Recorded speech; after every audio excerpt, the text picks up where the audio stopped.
This next comic I have a very funny, good friend of the show. You may have heard his podcast, Your Ex-Drinking Buddy. Please, put your hands together for Brendan Tasman, everyone!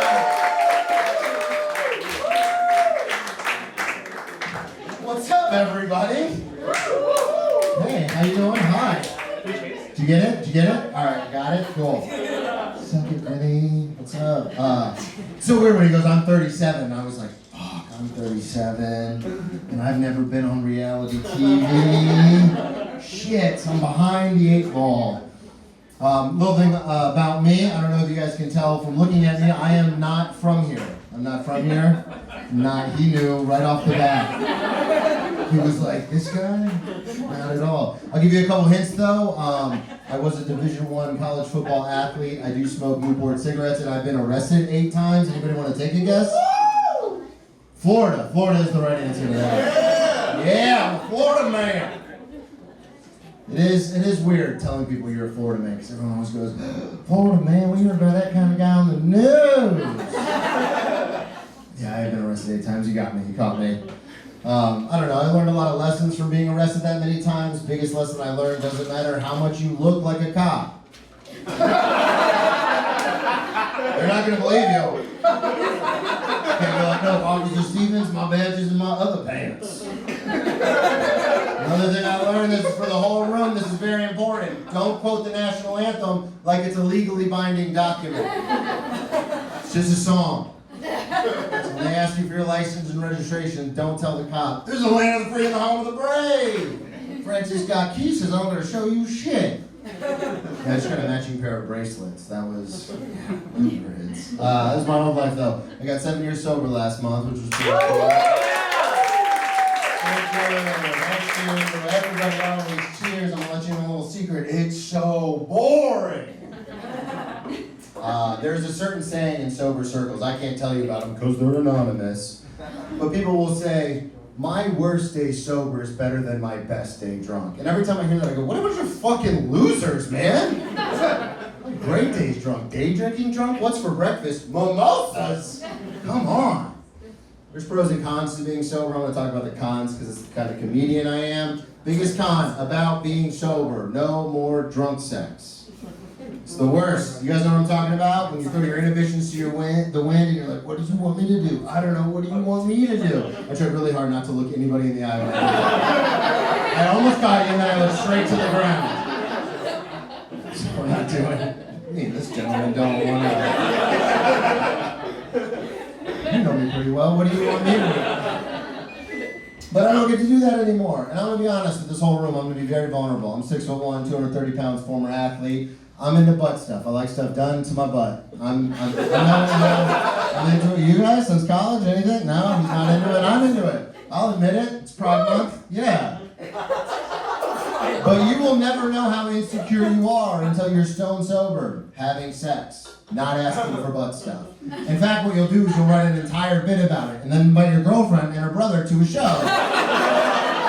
So she finally knows doing the butt stuff. She's right there. Not even kidding. The best part about all of this is at the end of the show, she'll go, is that true or is that just a bit? And I'm like, all right, forget it. It's just a bit, babe. It's not true. It's so true.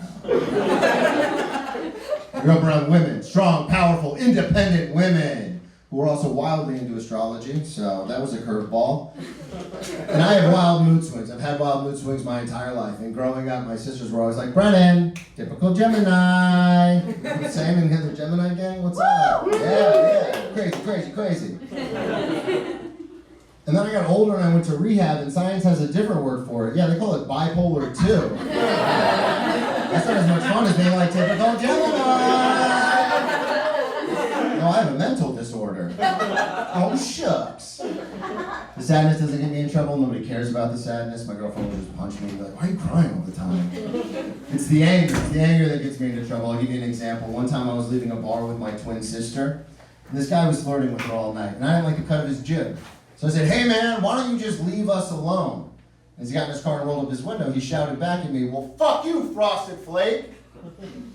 said, okay, burn. I'm not a big fan of it. And I went, I can't hear you. And I took my forehead, this part of my head, and I put it through his car window. And nobody flirts with my sister but me, buddy. This is how Florida does it, you know what I'm saying? Real quick for the whole room, don't knock yourself unconscious before you get into a fight. That's so, you know what I'm talking about, man. That's so stupid. I see you backwards hat. We're on the same page. This guy's an idiot, man. I just woke up in the parking lot like, did I win? Sister's screaming at me, you ruined everything! I was defending your honor. I don't know. I'm obsessed with movies and television like most people, but the kind of movies and television I like, you would say are bad. I say underrated, you would probably say bad. Like my favorite television show of all time is Burn Notice. Yeah. My God! What are we doing here?